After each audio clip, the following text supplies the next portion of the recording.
first time in human history, civilization stood vulnerable to total annihilation.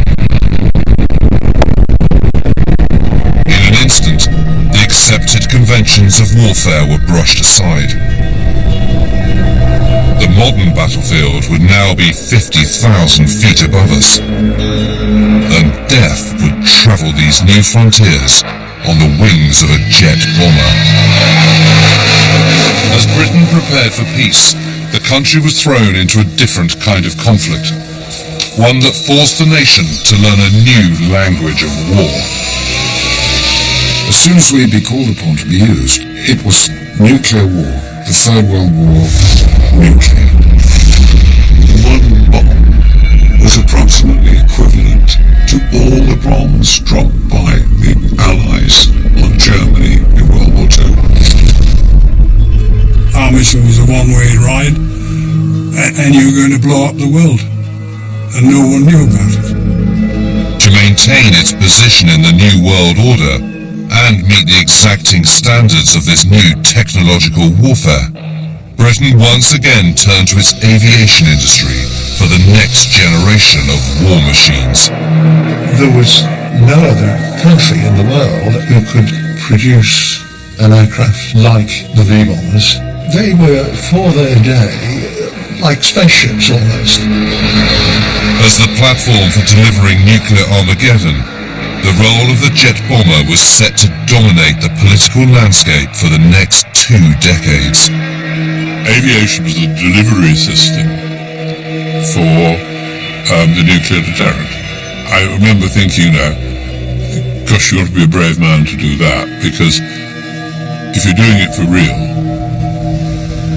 you've got nowhere to come back to.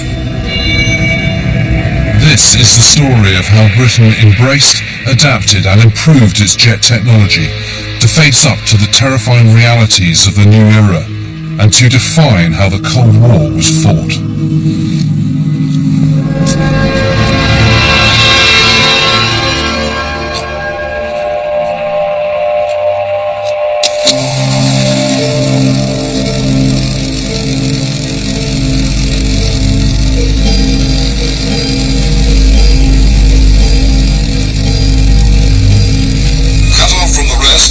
Western zones of Germany by the Russian blockade, the western zones... In June 1948, Berlin became the first flashpoint of the Cold War.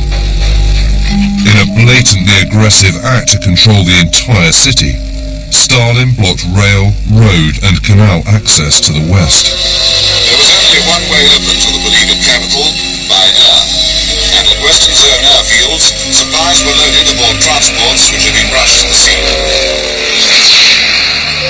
In a single year, 200,000 flights delivered nearly 5,000 tons of supplies into West Berlin. A point had been proved. The aeroplane was king. And while there was nothing to match the vast numbers of Soviet troops on the ground, superiority in the skies belonged to the West. By the end of the war, Britain led the world in aviation technology. But the old certainties of the empire were gone, and by the late 40s, the country was forced to align itself with America and the bomb in the new ideological conflict between East and West. And of course, we were conscious at the time that the Soviet army, the romping, stomping Red Army, as they call it, was 5 times bigger than the NATO forces. They had millions of troops on their arms, well-trained, efficient. They had some of the best tanks in the world, and lots of them. They had their tails up because they'd conquered the Germans. As tension between the superpowers intensified, a US nuclear strike force became a permanent fixture on British soil. This force is a combat-ready offense force. It is a deterrent force dedicated to the prevention of war, any war, large or small. This offense force is complemented by the Joint Allied Early Warning Air Defense System. Britain was, for the Americans, an unsinkable aircraft carrier moored off the northwest coast of Europe.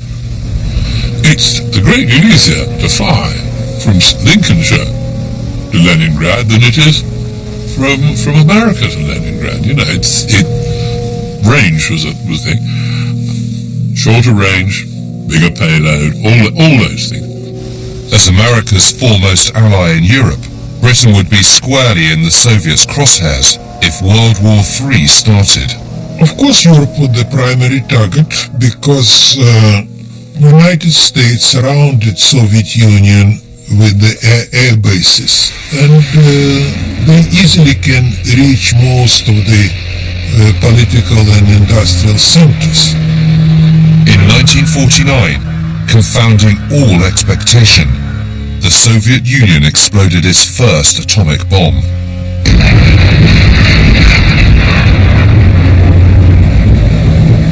This was quite shocking because the expectation was the Soviet Union was not capable of developing high-tech weapons at this rate.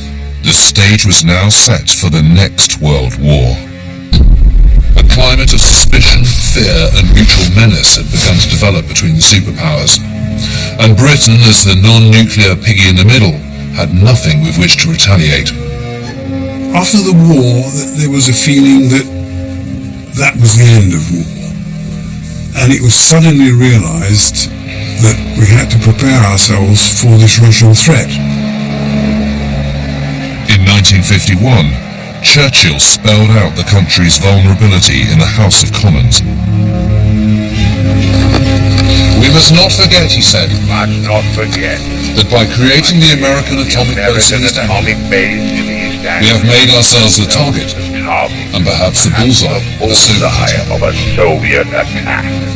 On the 28th of March last year, I said in Parliament, if, for instance, the United States had a stockpile of 1,000 atomic bombs, and Russia had 50, and we got those 50 fearful experiences far beyond anything we have ever endured, would be our lot.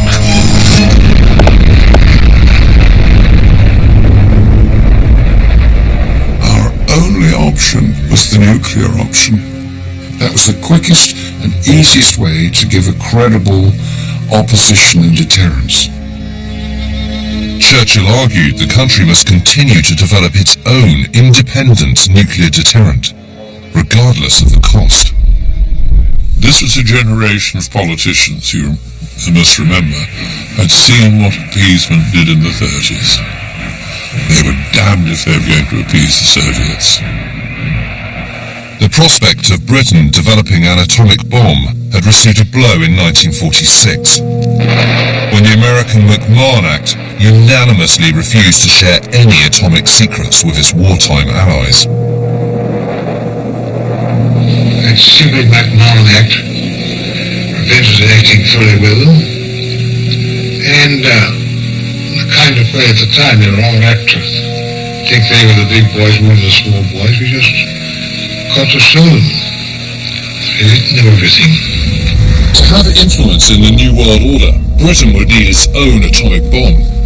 And without the help of the Americans, the country would have to go it alone.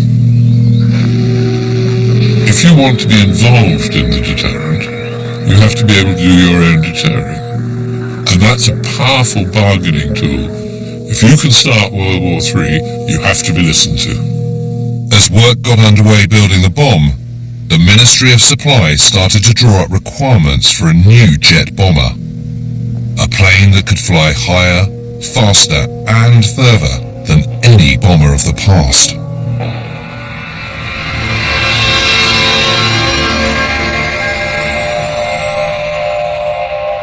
In January 1947, the Ministry of Supply issued this specification tender number B3546. It was an order for an urgently needed new jet bomber, one that would set challenging new hurdles for Britain's aviation companies. They were asking for a bomber that could fly at least 50,000 feet. That is out of range of any Soviet missiles. It also had to have a long-range cruising speed of 580 miles per hour. Finally, it had to be capable of carrying a 5-ton atomic bomb. It was an extraordinary sense that you could do what you set your mind to. It was an extraordinary sense too that the resources would be available to carry through extraordinarily ambitious projects of aeronautical design. The first successful bid came from Avro, based in Manchester. This was a company with pedigree, responsible for bombers like the Lancaster and Lincoln.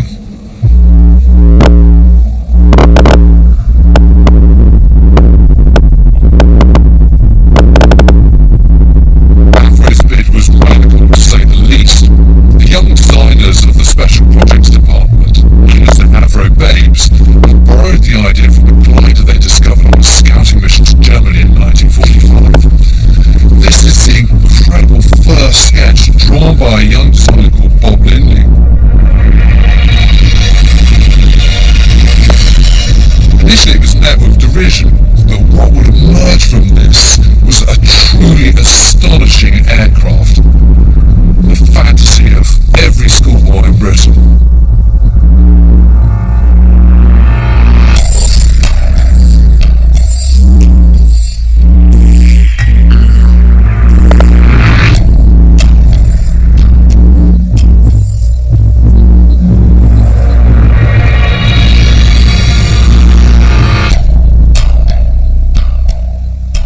Tony Blackman was a Vulcan test pilot.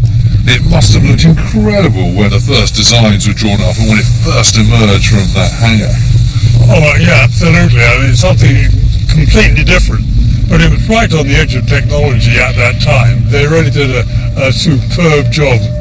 No one's done this delta wing like this, have they? No, and certainly not on this scale. But at that time, no. We knew very little in the UK about wing design at all, or delta wing design, and we had to get help. The Germans had done a lot more work on it. When they flew the aircraft, they discovered that it butted at high speed. If you look up here, the outer leading edge on the Mark I had to be drooped to get rid of the buffet, but it took several years to actually find the solution. So presumably there were a number of advantages to having the delta wing. Oh yeah, well obviously you could, apart from the strength, very strong, and of course you could accommodate the engines, which is very important. And as you can see, the engines don't show at all; they're completely buried in the wing. But a very tiny cockpit. The cockpit was minute, and the view out of it was appalling. I went up there quite recently, and I looked and thought, how on earth did I ever manage to fly that? The second company to win a contract was Handley Page, arch rivals of Avro. The company had built the World War II Halifax bomber and were working on an aircraft with crescent-shaped wings, designed for high-altitude cruising. The design was the brainchild of the chief aerodynamicist, a German. The plane's development, however, was dogged with accidents and delays. The government decided another, less advanced aircraft was required as backup. The third company to be awarded a contract was Vickers Armstrong, the banker as far as the Ministry of Supply were concerned. Vickers promised a new jet bomber that met all the criteria, but didn't push the technological envelope quite so far. More importantly, they also claimed that they would come in under budget and on time. Now you might think it's odd that they should build 3 bombers. Why not just build 1? The reason is actually that experience from the Second World War showed that you couldn't tell which kind of aeroplane would do best. So they built 3 in the expectation that some will be better than others. True to their word, on the 18th of May 1951, the Vickers Valiant was the first of the new jet bombers to lift off the runway. 2 years later, it went into full production. I couldn't believe it because I'd been flying piston engine aircraft exclusively up to then. The Valiant just took off and went up like a homesick angel. I was watching the altimeter and it was going round and round and round and round really fast. trying to catch up with the aircraft. Determined not to be overshadowed by the Valiant, Avro pulled out the stops to get the Vulcan airborne. In August 1952, here at Woodford, the Vulcan was finally rolled out from its hangar. Approaching the aircraft was an urbane figure in a pinstripe suit. This was Roly Falk, the test pilot, who had flown captured German aircraft at Farnborough during the war. Falk oozed self-confidence and calm imperturbability, but no one had ever flown a plane like this before, and as he stepped into the cockpit, I can't help thinking he must have had just a few nerves. Tony Blackman was Roly Falk's friend and protege. Couldn't have been a better guy to develop the aircraft. He was absolutely perfect, because not only was a wonderful demonstration pilot, but he was a great salesman. Politicians and the air staff had to be persuaded that we were going to make a success of the aircraft, and Roly had to chat all these people up, have lunch with all the important people, and he'd rush out in his grey pinstripe suit and fly the aircraft immaculately. Within weeks of its first test flight, the Vulcan was unveiled at the Farnborough Air Show. The new Avro 698 4-engine jet bomber. As the plane thundered past the runway, the crowd were transfixed by a vision of the future. And at the top of the takeoff climb, Roly Falk did something no bomber had ever done before. He barrel-rolled the aircraft. Those sort of maneuvers could hardly fail to impress anybody who had any interest in aviation. A bomber barrel-rolling was unheard of. That was the show-off antics of the fighter boys. Roly Falk was later reprimanded, not on safety grounds, but because it was considered unbecoming behaviour for a bomber. At any rate, there's no denying his joyful pirouette through the sky had changed the image of the slow, lumbering bomber forever. And of course the crowd loved it. 2 months later, the third plane in the V-Force, the Victor, took to the skies at Boscombe Down. This was the most electronically and aerodynamically advanced bomber the world had ever seen. It could go faster, higher, and with greater destructive power than all the Lancaster bombers of World War II combined. They were, for their day, like spaceships almost, and the same with the Vulcan. I mean, they were so far advanced. You've got to think of the Victor or the Vulcan beside a Lancaster or a Shackleton to see the huge step forward that had been made. This generational advancement was considerable. A year later, the Victor appeared at the Farnborough Air Show with a flamboyant paint job. Yes, I first saw it in its strange colour scheme it had at first at Farnborough, the black fuselage and the silver wings. And even then it was an impressive aeroplane. That I can remember the Vulcan coming across it, and it came across at fairly low level, reasonably fast, making a lot of smoke and a lot of noise, and disappeared. And then the Victor appeared, and it came across fairly sedately at about 1,500 feet or so, and we thought, that's different. And then he barrel rolled. And of course that word got back to Manchester pretty quickly. I think the Vulcan had to do it the next day. It became a sort of battle between the two companies at that time. The following year, Russian MiG fighters shot a Lincoln out of the sky as it flew down the Berlin corridor.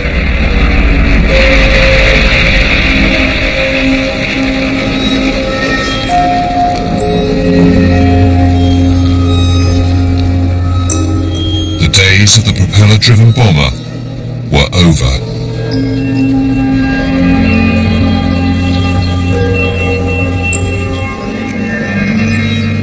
Right on cue, the Royal Air Force unveiled its new jet bomber squadrons, a high-tech nuclear strike force. I went on one occasion with my grandfather when he was Minister of Defence to RAF Cottesmore. It was a V-bomber base, and we actually set us off a scramble. You saw these black trails going off into the sky, and this thunderous noise. I mean, so your chest shook, the sound waves hitting it. And I remember thinking, you know, I don't know if they scare the enemy, but by God, they frighten me, sort of thing. Britain was also catching up in the arms race. By 1952, Churchill's government had tested the country's first atomic bomb. But that same year, the stakes had been raised even higher. The Americans exploded a thermonuclear device. It was quickly followed by a Russian megaton bomb. The A-bomb had been superseded 1,000 times by the H-bomb.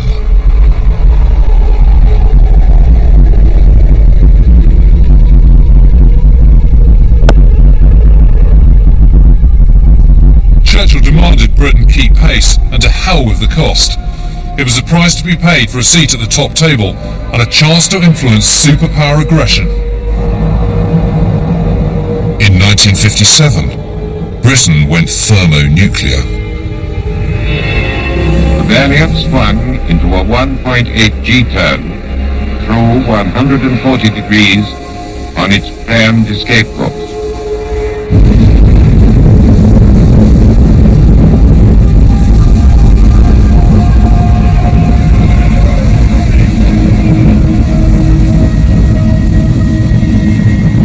Why does Britain do it? Well, because it's a great power. It needs the H-bomb to remain a great power.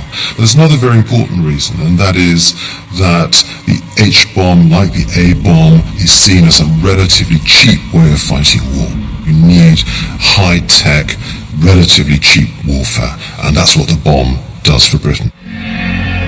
We believed that we were preventing war from happening by being prepared for war.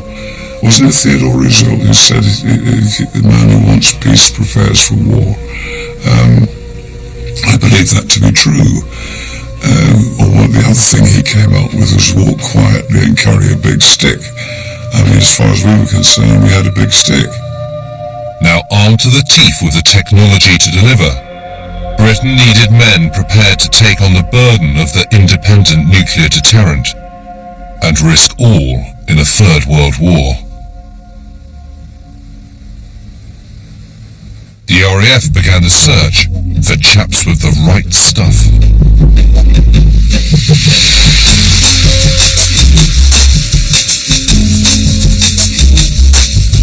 I was personally interviewed by Air Vice Marshal, he then was, in 1958, Bing Cross. I don't think I'd ever spoken to an Air Vice Marshal before. Do you go to church? Do you play rugby? Do you have a mess kit? Those were three of the standards that Bing Cross was looking for. In other words, he's looking for character. I had to go through what was called personal vetting, PVT clearance. This went, into finding out what my uncles and aunts did. It was quite intense. This was to ensure that, I guess, our family and I was a true Brit. The V-bombers were so advanced, it took a crew of 5 highly trained men to fly them. 5 people. First pilot, co-pilot, navigator radar, navigator plotter, air electronics officer. And you were a team. The expression we used to use is the bomber crew is marriage without sex. After 18 months of rigorous training, the RAF was ready to launch the country's nuclear capability. It was a point the government was keen to emphasize. World leaders were invited to V-bomber bases, not to buy, but to be impressed, and in some cases, to be warned. Even the new Soviet Premier, Nikita Khrushchev, got an invite. He didn't want it to show the British strengths, British technological capability. And I was mostly impressed with this. I was a young man, and for me at that time, all these planes were like from the future, and these planes in Great Britain, especially the Victor, they was more futuristic than the Soviet planes. To be credible as a deterrent, you have to demonstrate to your public and, of course, to the potential aggressor that you do indeed have this capability. American Strategic Air Command was also intrigued by Britain's V-Force. The same year the Victor had first flown, they had tested their own bomber, the B-52. You watch them go down the runway, making a lot of smoke out the back, and they then disappear. And eventually, after 3 or 4 minutes, you'd eventually see it creep up above the smoke cloud. And it was climbing away, but nothing like our capability. The B-52 was no match for versatility. But how did the V-bomber square up for accuracy? To find out, Valiants and Vulcans were invited stateside to take part in bombing competitions.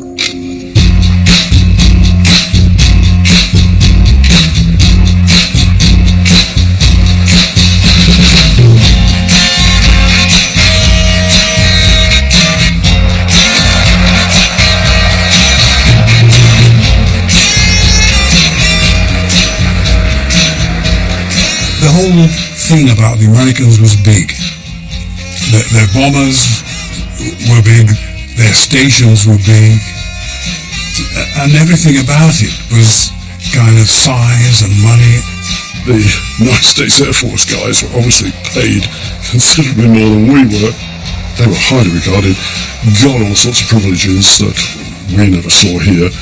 They had their own, effectively, supermarkets on base that were tax-free. So quite often the aircraft would come back with a lot of stuff in the bomb bay, particularly mowers. Petrol lawnmowers in those days were a ludicrous price over there.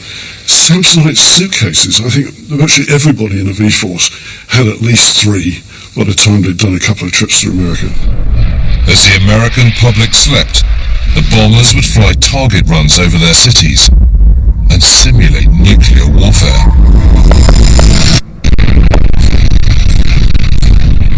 The mission was that one would fly for 4 or 5 hours and then drop a bomb at the end of the mission.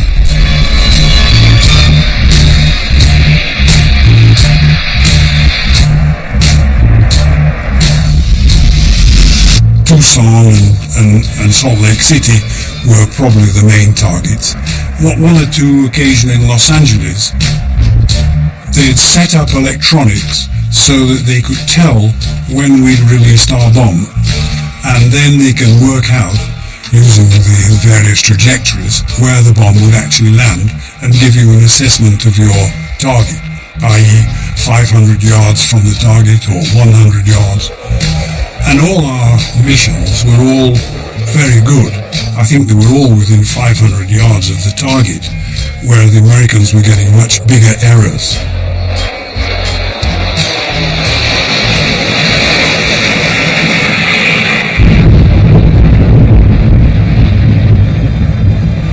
As the Cold War progressed, the destructive power of the H-bomb kept an uneasy peace between the superpowers. The bomb had become a bargaining tool, a tool most successful when held in reserve. It's hard to get it into perspective, but one bomb that was carried by, say, a Vulcan was approximately equivalent in explosive power to all the bombs dropped by the Allies on Germany in World War II, which is mind-blowing if you think about it. The heady days of daredevils flying victory rolls over Farnborough were over.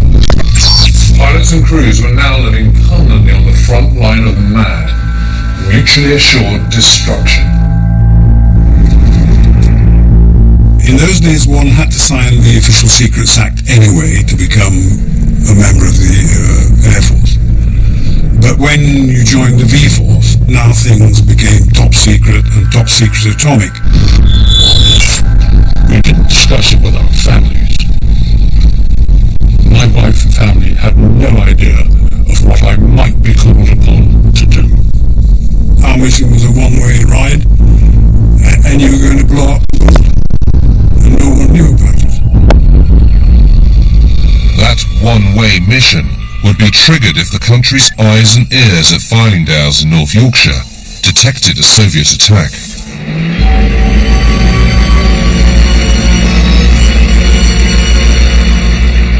Russian nuclear missiles were becoming more accurate with increasingly long-range capabilities. The early warning radar system would give the V-Force just enough time to get airborne and retaliate. The famous 4-minute warning being the minimum time they expected ever to get, so that virtually all 200-odd V bombers would get airborne within the 4 minutes, if necessary. Never before in the history of warfare had minute-by-minute timing been so crucial. Pilots and their crews would live in a permanent state of emergency, waiting for the call to arms. This was QRA, Quick Reaction Alert. The plan was that every squadron provided one aircraft and crew on QRA, and that aircraft would be bombed up, and you were in your flying kit, ready to go. You'd cock the aircraft so you could be off the ground in a matter of minutes.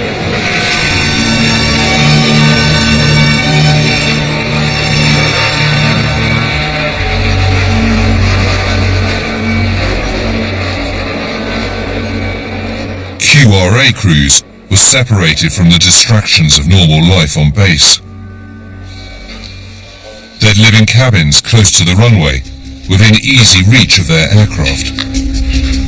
We spent an awful lot of time as a crew locked in a very small room, studying the target and all that went with it, the routing to get there, the fuel to get there, the defences we might meet on the way, the weaponry we carry, and the target itself. St. Petersburg was one, Kaliningrad, and all the capitals in the Baltics. The crews lived with 3 states of readiness. The normal 15 minutes alert, the occasional 5 minutes, and the highest of all, just 2 minutes. The men were constantly tested at each level, day or night.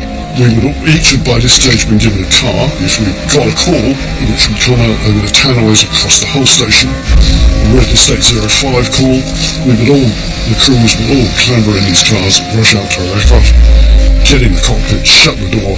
Or else actually start the engines and taxi to the end of the runway and be plugged in at the end of the runway. There were several cablets. One was to start engines, one was to take off, one was to coast out, and the final one was 8 East. If that came through, that was irrevocable. You did not come back. We assumed that at that stage there were weapons falling on the United Kingdom, and so we were being released to do the job. These exercises went on 24/7, so there was in the back of your mind, there was the thought this might be the one where we're actually going.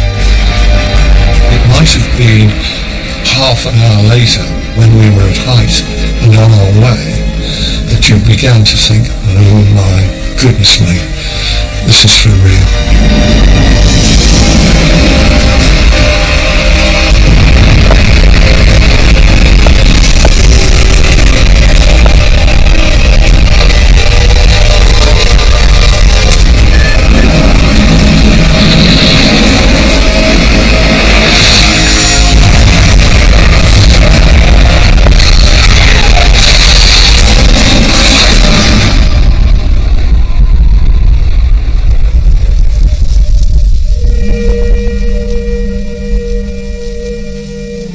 The prospect of prolonged international tension fundamentally changed the basis of military planning.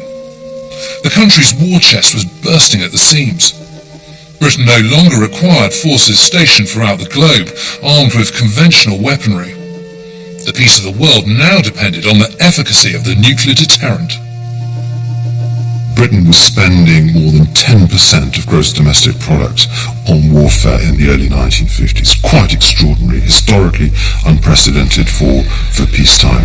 And right across the political spectrum, from right to left, it's recognised that Britain simply can't afford to maintain this level of defence expenditure in the long run. It's undermining the civilian economy. The time had come to revise not only the size, but also the character of the defence plan. A new approach was needed. I remember my grandfather early on in his prime ministership asking Duncan Sands, who was then the Minister of Defence, to do a review of defence capability, costs, operational requirements, likely future costings.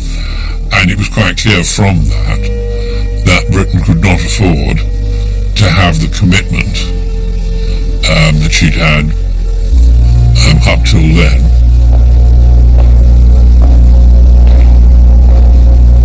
On the 4th of April 1957, the Minister of Defence, Duncan Sands, rose to his feet in the House of Commons to present his white paper, Outline of Future Policy.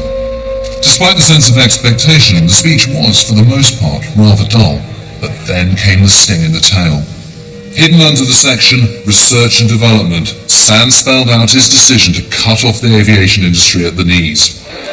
But Sands had targeted the jet fighter, not the jet bomber.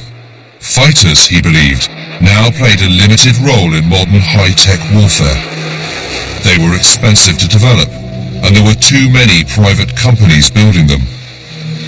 Sands' vision focused on a cheaper, more effective Cold War weapon, a weapon that would eventually seal the fate of the V-bomber, the Intercontinental Ballistic Missile. In America, as in Australia and Britain, the guided missile has grown from prophecy to fact. These things exist.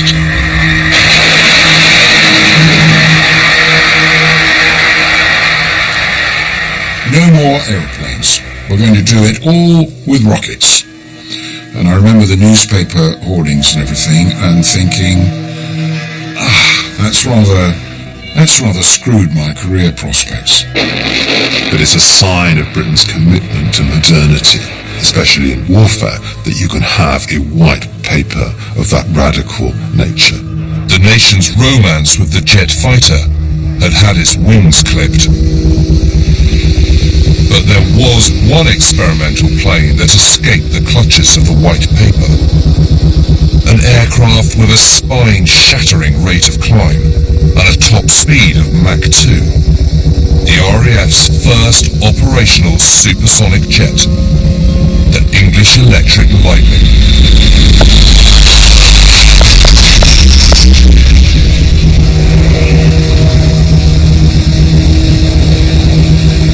The Lightning was capable of outmaneuvering anything the Russians could throw at it, and only the very best pilots got to fly it. Martin B was just 23 when he was sent to fly Lightnings at RAF Coltishall.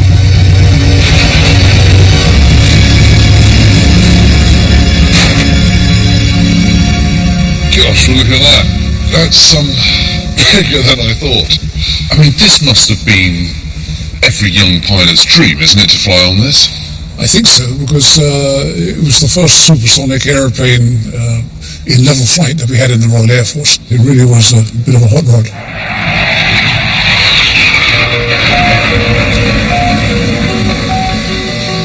We can go supersonic in the climb. A couple of minutes up to 36,000 feet is pretty quick going from takeoff. That's pretty impressive, and it just moves fast. It's just everything happens fast. And then look at the sweep, 60 degrees of wind sweep. This is all. You really are being a bit of a birdman there, so it's good fun. We had a simulator, so we did all the training in the simulator, and then one day they strapped you in and said go. It's a very dense aeroplane, so all the pipes are next to each other, so we've got hot engines, hydraulic pipes, fuel pipes, and so we had an awful lot of fires, and often the fire resulted in loss of control, and then the pilot would eject. But it didn't kill a lot of people, but we lost a lot of airplanes. One of the Lightning's key roles was to intercept Russian bombers in the North Atlantic. The Russians, they might be going to Cuba. They'd come down and exercise with their fleet in the Atlantic, but most of the time they were probably sort of practicing their war mission against us. And that's why, one of the reasons why we would intercept them so far out, because we knew they had a capability to launch a standoff weapon against the UK. And what would those sort of encounters be like? I think probably the very first one was apprehensive, because you wonder what you're doing and if he's going to do something to you, or you may be asked to do something to him. But on the other hand, fascinating, you actually see the opposition for the first time face to face. Well, that's the thing about the Cold War, isn't it? Is that most people never saw the enemy, but you are absolutely on the coalface. You're the front line, aren't you? But after a few interceptions, you'd find that you could get up fairly close to the bomber, and you might be 100 meters away, and you could see a chap in the rear, tail gunners position, waving at you, and you would wave back. Okay, it was the Cold War.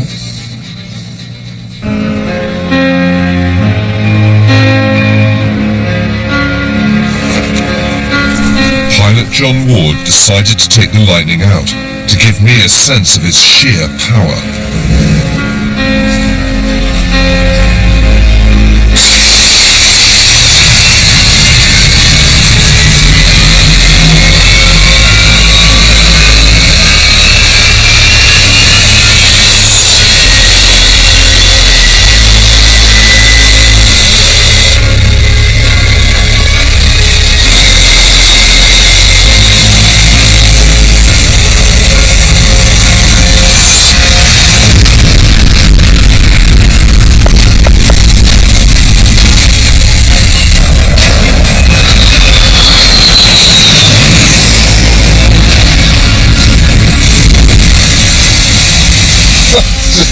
It's amazing, isn't it? My goodness me.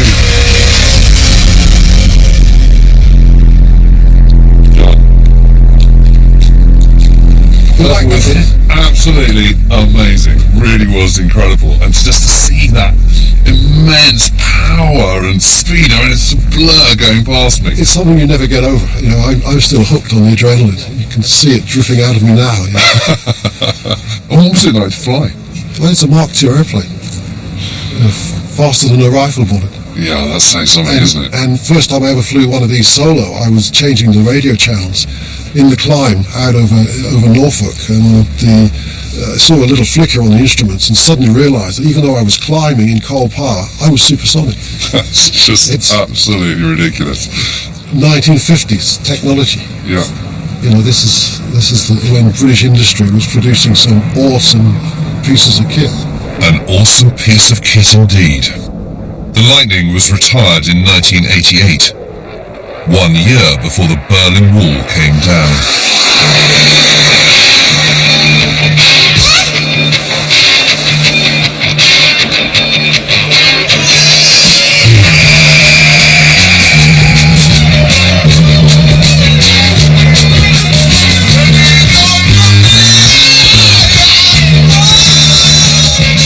Britain was a country about to experience rapid social change. Gone were the days of doffing your cap to patrician leaders. Government was about to discover the public had a voice. On Good Friday in 1958, a group of academics, scientists and religious leaders gathered in Trafalgar Square to march in protest against the escalating arms race.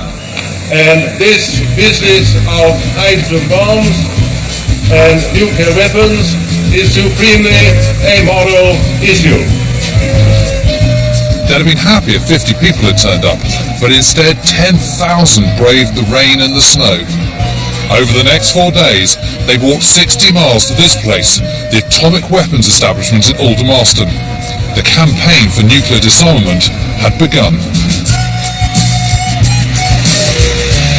Britain's bomb has no deterrent value.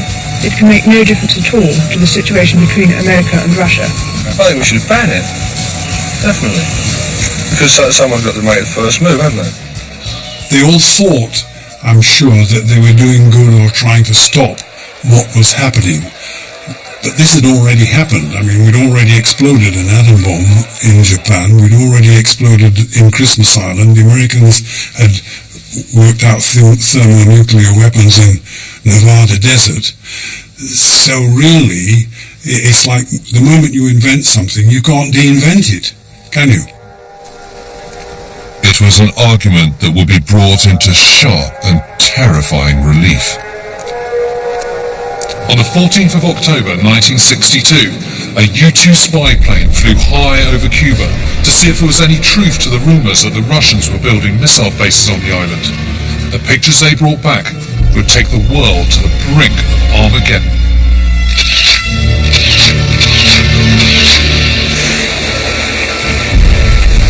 Do you, Ambassador Zoran, deny that the USSR has placed and is placing medium and intermediate range missiles and sites in Cuba? Yes or no?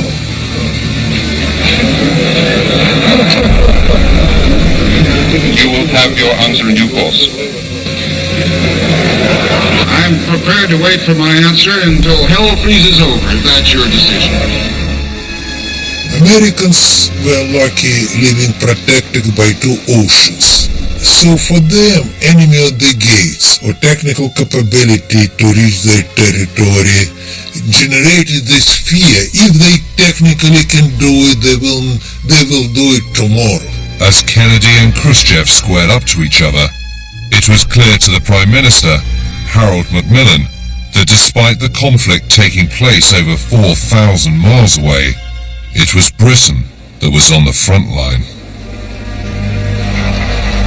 I remember one afternoon, my grandfather was having a meeting with the head of the Chiefs of Staff and the Permanent Secretary of the Foreign Office and his Foreign Secretary, and I was in the room, and the Permanent Secretary said, "Prime Minister, your grandson is in the room.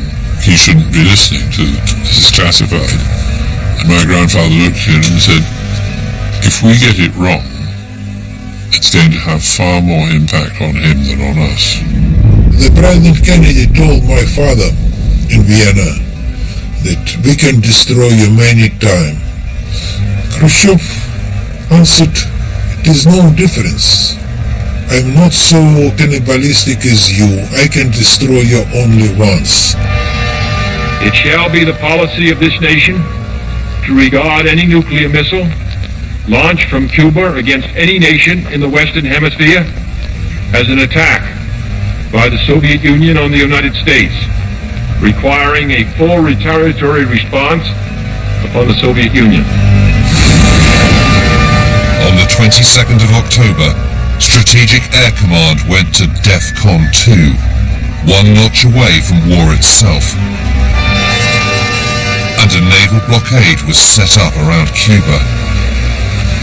These were the most dangerous days in human history. On the 27th, Black Saturday, as the British public prepared for a weekend of football, the RAF prepared for world destruction. They brought us up to the highest possible state of readiness, 02, engines running on the end of the runway, guzzling fuel, whilst they finally made up their mind whether we scrambled or reverted to readiness state 15, literally in minutes. I remembered saying to Mary, to my wife, if anything happens and you see us take off, if we've been called in, what I would like you to do is take the children, put them in the car, and then drive up to west of Scotland, and I think you'd be safe there. If war began, 150 V-bombers would follow a preordained flight path east. We would go in first, take out all the targets in the Baltics and the western part of Russia, which would allow the Americans to come in with their B-52s to follow us. All the targets were strategically placed apart, so they would be flying between blasts of actual bombs going off, so they could go in and attack the cities further into Russia. Initially we had fighter defences, obviously we've got to worry about, we were jamming against those, but of course they started deploying large numbers of surface-to-air missiles, what we called SAM-1 and SAM-2. As long as you kept turning, about every minute and a half, so you did a weaving attack in effect, they would not be able to get the missile to predict well enough to hit you. And would level out literally with hopefully no more than 4 or 5 miles to go, for me to finally correct on the target position and drop the weapon.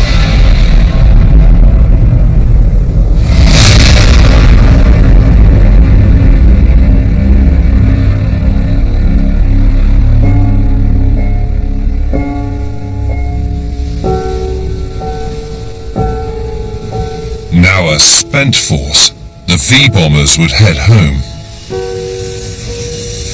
But in all practicality, there would have been nothing to come home to.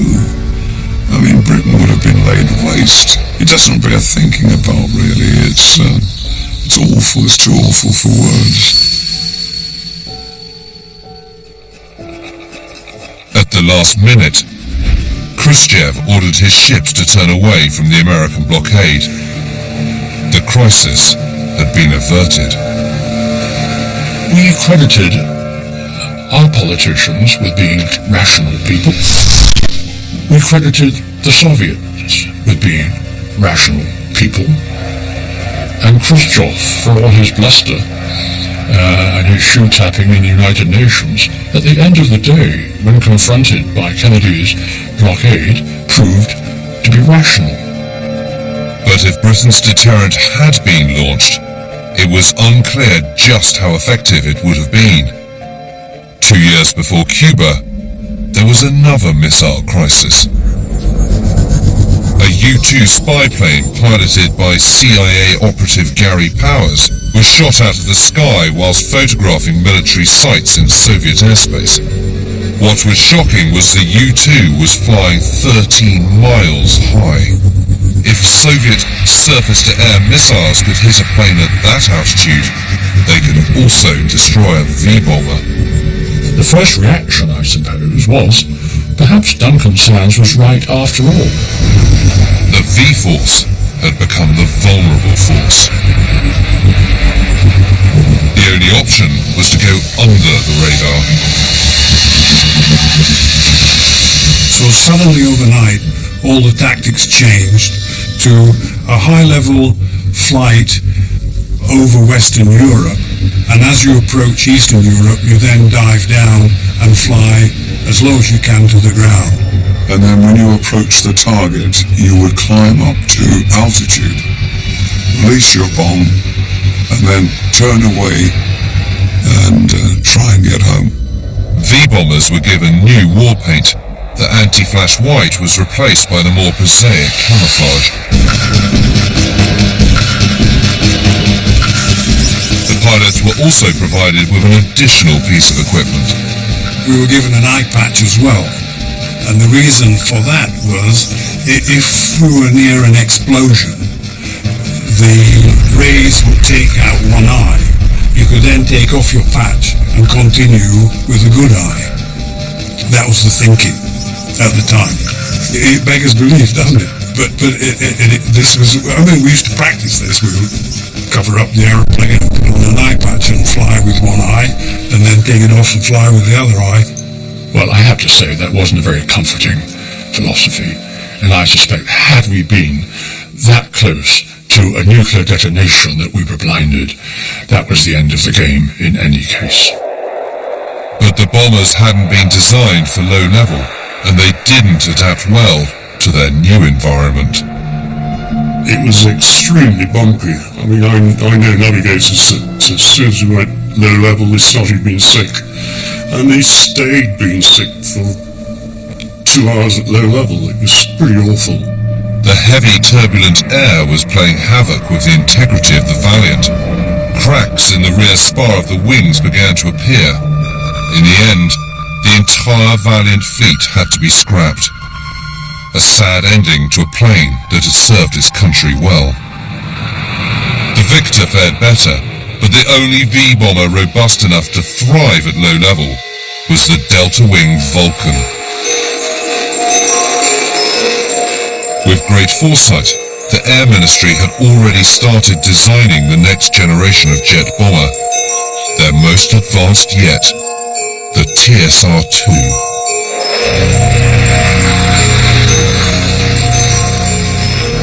It was another generational jaunt.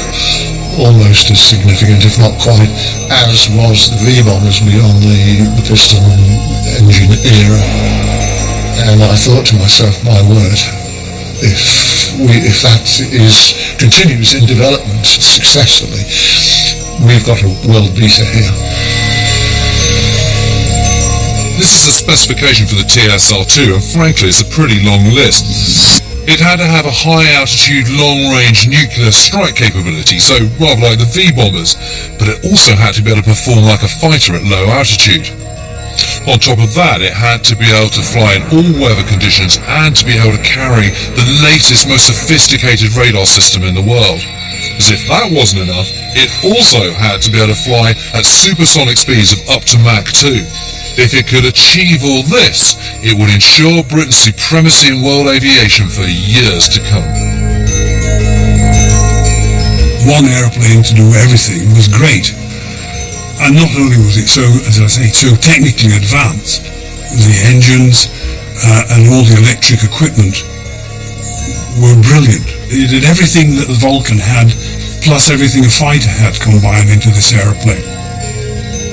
In September 1964, the first TSR-2 prototype began testing at the Jet Development Centre at Boscombe Down, Wiltshire. The test pilot was Roland Beamont, a World War II fighter pilot. But Beamont and his team were already under pressure. They had been delayed due to problems with undercarriage vibrations, and a hostile press were moaning about the money being poured into the plane's development. The Labour Party promised if it won the general election, it would make further cuts to the defence budget. The TSR-2 was firmly on their radar.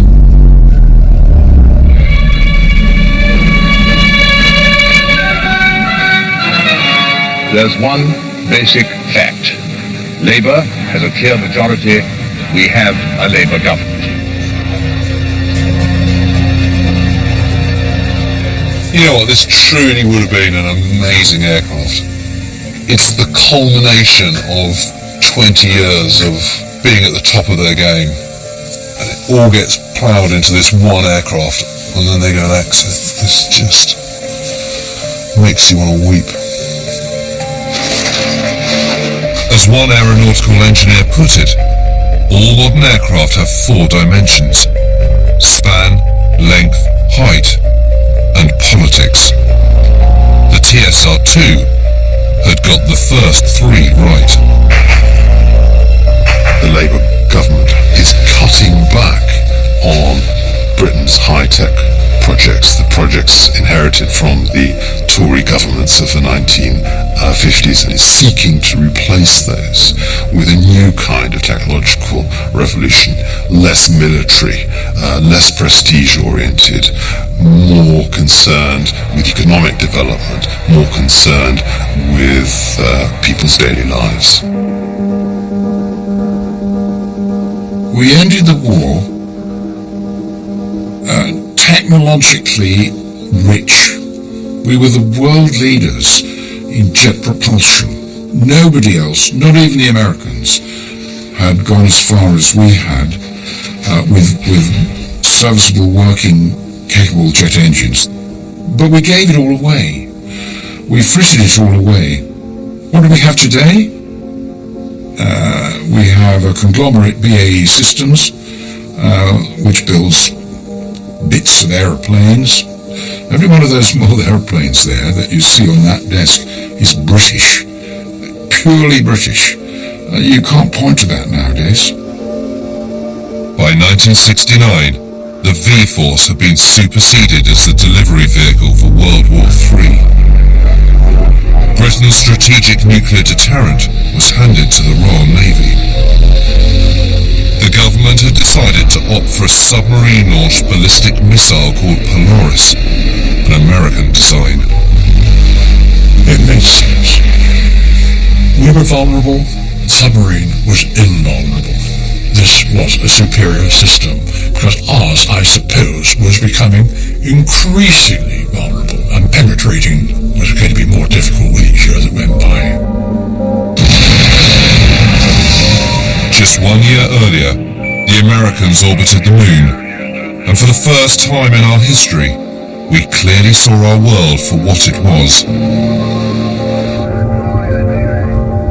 We moved from being the wide open spaces of the ocean to being very conscious that we live on a small dot in the infinity of space, and we are all in it together, and the jet age brought us together in a way almost more than the wireless age did, or the television age. The jet age had made the world a smaller place. It had changed our perceptions of our planet and of ourselves. It had defined where we lived and how we lived, and for 20-odd years had helped make the world a safer place. Britain's contribution had been one of technological genius, bravery and visionary creations that amply met the terrifying realities of the day. Yet the country's lead and dream of a world-beating aviation industry were ultimately brought back down to earth. An opportunity lost.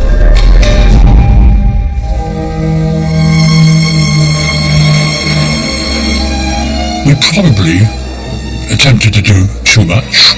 We spread our resources perhaps too thinly. Never again, I think, do we have the overall capability to go it alone. And that was a proud boast I think we had in the 50s and the 60s.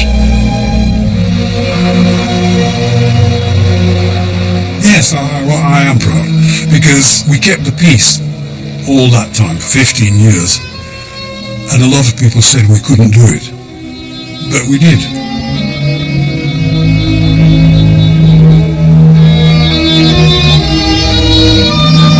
Well, if that's got you intrigued, Cold War Hot Jets is available now on BBC DVD.